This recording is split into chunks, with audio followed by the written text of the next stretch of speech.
Postal വോട്ടുകൾ എണ്ണി തുടങ്ങിയിട്ടുണ്ട്.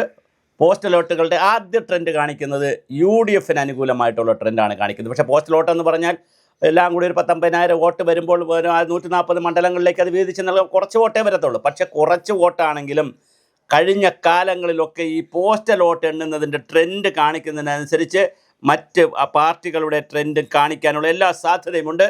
ആദ്യത്തെ പോസ്റ്റൽ വോട്ടുകളുടെ ട്രെൻഡ് കാണിക്കുന്നത് UDF അനുകൂലമാണ്. അതിൻ്റെ അർത്ഥം KN ബാലഗോപാലിനിട്ട് പണിഞ്ഞു, അദ്ദേഹത്തിന് കൊടുക്കാമെന്ന് പറഞ്ഞ DAയും DR ഒന്നും കിട്ടിയിട്ടില്ല എന്നുള്ള രീതിയിൽ, അല്ലെങ്കിൽ അവസാന ലാപ്പിൽ കൊണ്ടുവച്ച് കൊടുത്തപ്പോൾ ഇനി 8 ഗഡു കൊടുക്കാനുണ്ടെന്നൊക്കെ ബാലഗോപാൽ പറഞ്ഞു. അത് കൊടുക്കും എന്നൊക്കെ പറയുന്ന ഒരുപാട് കൺഫ്യൂഷൻസ് ക്രിയേറ്റ് ചെയ്തപ്പോൾ സർക്കാർ ഉദ്യോഗസ്ഥരായിട്ടുള്ളവർ 8ൻ്റെ പണിയാണ് ഈ സർക്കാരിന് കൊടുത്തത്.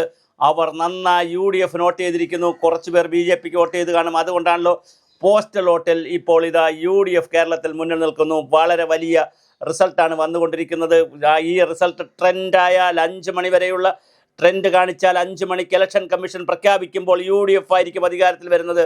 VD സതീശൻ ഇന്നലെ മൂകാംബിക ക്ഷേത്രത്തിൽ പോയി ദർശനമെല്ലാം നടത്തി അതീവ സുന്ദര കുട്ടപ്പനായിട്ട് തിരുവനന്തപുരത്തേക്ക് ഇന്ന് വരും. തിരുവനന്തപുരത്ത് വന്നിട്ടുണ്ട്. സുരേഷ് ഗോപിയെയും കണ്ട് അനുഗ്രഹവും വാങ്ങി. റെയിൽവേ സ്റ്റേഷനിൽ വെച്ച് സുരേഷ് ഗോപിയെയും കണ്ട് അനുഗ്രഹവും വാങ്ങി. ഇതിനിടയിൽ കർണാടകത്തിൽ പോയി അവിടെ 2 പേരുടെ അനുഗ്രഹമൊക്കെ വാങ്ങി സുന്ദരക്കുട്ടനായി പൗഡറൊക്കെ പൂശി തിരുവനന്തപുരത്ത് എത്തിയിട്ടുണ്ട് എന്നുള്ള വാർത്തയുമുണ്ട്. അതേസമയം സുന്ദരൻ ഞാൻ തന്നെയാണെന്ന് പറഞ്ഞ് രമേശ് ചെന്നിത്തല ഒരടി കൂടി പുട്ടി കൂട്ടിയിട്ടുകൊണ്ട് രമേശ് ചെന്നിത്തലയും രംഗത്തുണ്ട്. അപ്പോൾ എന്തായാലും ഇന്നത്തെ ഈ UDFൻ്റെ ട്രെൻഡ് കാണുമ്പോൾ നമുക്ക് അർമാദിക്കാം, UDF ക്യാമ്പുകൾക്ക് അർമാദിക്കാം എന്നാണ്. UDF ക്യാമ്പുകൾ തുടങ്ങിയിട്ടുണ്ട്, ആഘോഷം തുടങ്ങിയിട്ടുണ്ട്. പല സ്ഥലങ്ങളിലും ത്രിവർണ്ണ പതാകകളുമായി ആളുകൾ പുറത്തിറങ്ങിയിട്ടുണ്ട്. ലഡു വിതരണം തുടങ്ങിയോ എന്ന് നമുക്കറിയില്ല, കാരണം ലഡു കൊടുക്കാറായിട്ടില്ല. കാരണം ഇത് പോസ്റ്റൽ വോട്ട് മാത്രമേ ആയിട്ടുള്ളൂ. ഇനിയും വോട്ടുകൾ ധാരാളം വരാറുണ്ട്. കൂടുതൽ പോസ്റ്റൽ വോട്ടുകൾ ഇപ്പോൾ എണ്ണിയിരിക്കുന്നത് ഞെട്ടിക്കുന്ന മണ്ഡലങ്ങളിലാണ്. അവിടെ ഇതാ നേമത്ത് നിന്നൊരു വിശേഷം വന്നിരിക്കുന്നു. നേമത്തെ പോസ്റ്റൽ വോട്ട് എണ്ണിയപ്പോൾ അത് രാജീവ് ചന്ദ്രശേഖരൻ്റെ ട്രെൻഡ് കാണിക്കുന്നു. പക്ഷേ ട്രെൻഡ് ഇനി മാറാം. മൊത്തം വോട്ട് എണ്ണിയിട്ടില്ല. പോസ്റ്റൽ വോട്ടായാൽ പോലും തുടങ്ങിയിട്ടേ ഉള്ളൂ, എണ്ണം അങ്ങോട്ട് വരുന്നതേ ഉള്ളൂ. അതുകൊണ്ട് തന്നെ നമുക്ക് കൃത്യമായി പറയണമെങ്കിൽ ഇനിയും അരമണിക്കൂർ 3/4 മണിക്കൂർ 9 മണിയോടുകൂടി ആയിരിക്കും നമുക്ക് പോസ്റ്റൽ വോട്ടിൻ്റെ തന്നെ ഒരു കൃത്യത പറയാൻ കഴിയുന്നത്. എന്തായാലും ആദ്യത്തെ ട്രെൻഡുകൾ കാണിക്കുന്നത് UDF അടിച്ചു കയറുന്ന ട്രെൻഡാണ് കാണിക്കുന്നത്. അതിന് വ്യത്യസ്തമായി ഇനി ഈ ചിലയിടങ്ങളിൽ LDF വരുന്നുണ്ടോ എന്നുള്ള സംശയമുണ്ട്. നമുക്ക് എന്തായാലും അതൊക്കെ ഫീൽഡിൽ നിന്ന് റിപ്പോർട്ട് കിട്ടുന്നതനുസരിച്ച് നമുക്ക് അപ്ഡേറ്റ് ചെയ്തുകൊണ്ടിരിക്കാം. എന്ത് തന്നെയായിരുന്നാലും വളരെ കൃത്യമാണ് നമ്മുടെ ഇലക്ഷൻ അനാലിസിസ്. സത്യം ഉള്ളതുപോലെ നമുക്ക് കിട്ടുന്ന വിവരങ്ങൾ പറഞ്ഞുകൊണ്ടിരിക്കുന്നു. ഇപ്പോൾ ഫീൽഡിൽ നിന്ന് കിട്ടുന്ന വിവരം 140 മണ്ഡലങ്ങളിലും UDFന് അനുകൂലമായ ഒരു ട്രെൻഡ്. എല്ലാ മണ്ഡലങ്ങളിലും സർക്കാർ ഉദ്യോഗസ്ഥർ സർവീസ് വോട്ടുകൾ 30,000-ഓളം പേർ സർവീസ് സംഘടനയിൽപ്പെട്ട 30,000-ഓളം പേർക്കാണ് ഇലക്ഷൻ ഡ്യൂട്ടിക്ക് പോയതിൻ്റെ ഭാഗമായി വോട്ട് ചെയ്യാൻ പറ്റാത്തത്. പക്ഷേ ആ 30,000-ൻ്റെ നഷ്ടമാണോ LDFനെ പിടിച്ച് കുലുക്കുന്നത്? അതോ സർക്കാർ ഉദ്യോഗസ്ഥരും പെൻഷൻകാരും 5.5 ലക്ഷം വരുന്ന സർക്കാർ ജീവനക്കാരും 8.5 ലക്ഷം വരുന്ന പെൻഷൻ പറ്റിയ ആളുകളും തേച്ചത് കൊണ്ടാണോ അവർ ഈ പിണറായി വിജയൻ വോട്ട് കൊടുക്കാത്തതെന്ന് വളരെ കൃത്യമായൊരു ചോദ്യമുണ്ട്. പെൻഷൻ ഇനി അടുത്തറിയാനുള്ളത് പെൻഷൻകാർ, സാമൂഹ്യക്ഷേമ പെൻഷൻ വാങ്ങുന്ന വനിതകളുണ്ട്, അല്ലാതെ 1000 രൂപ വാങ്ങിയ വനിതകളുണ്ട്. അവരിനി പറ്റിച്ചോ? ആശാ വർക്കേഴ്സും അംഗനവാടികളും ഒക്കെ പറ്റിച്ചോ എന്നുള്ളതായിരിക്കും വരാനിരിക്കുന്ന റിസൾട്ടുകൾ. എന്തായാലും ആദ്യ ട്രെൻഡ് കേരളത്തിൽ കാണിക്കുന്നത് ഒരു UDF അനുകൂല ട്രെൻഡാണ് കാണിക്കുന്നത്. ആദ്യ നിമിഷങ്ങളിൽ വോട്ടെണ്ണുന്നത് പോസ്റ്റൽ വോട്ടുകളാണ്.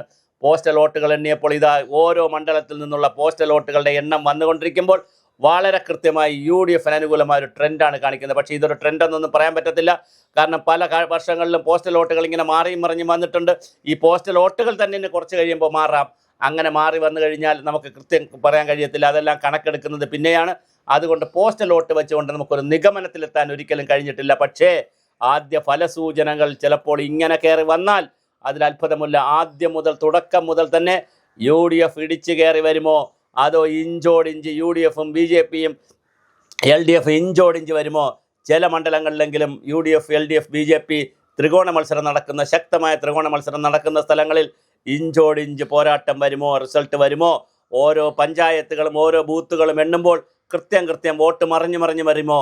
അതോ ആദ്യം മുതൽ തന്നെ വലിയ ട്രെൻഡ് കാണിക്കുമോ എന്നുള്ളതാണ്. അതികായകന്മാരായിട്ടുള്ള പിണറായി വിജയനും രാജീവ് ചന്ദ്രശേഖരും VD സതീശനും രമേശ് ചെന്നിത്തലയും PK കുഞ്ഞാലിക്കുട്ടിയും TP രാമകൃഷ്ണനും അടക്കമുള്ള പേരാവൂരിൽ സണ്ണി ജോസഫും KK ശൈലജയും അടക്കമുള്ള KN ബാലഗോപാൽ അടക്കം 20ഓളം മന്ത്രിമാർ 21 മന്ത്രിമാരിൽ 21 പേര് മത്സരിക്കുകയാണ്. ഇങ്ങനെ എല്ലാവരും മത്സരിക്കുന്ന ഈ തെരഞ്ഞെടുപ്പിൽ അതികായകന്മാർ വീഴുമോ?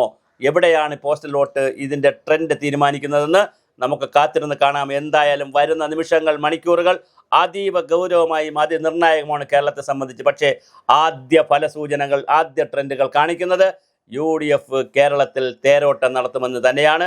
പോസ്റ്റൽ വോട്ട് മറിഞ്ഞാൽ അതനുസരിച്ചായിരിക്കും ബാക്കി വരുന്നത് എന്നുള്ളതാണ് പഴഞ്ഞ കാല തിരഞ്ഞെടുപ്പ് ചിത്രം.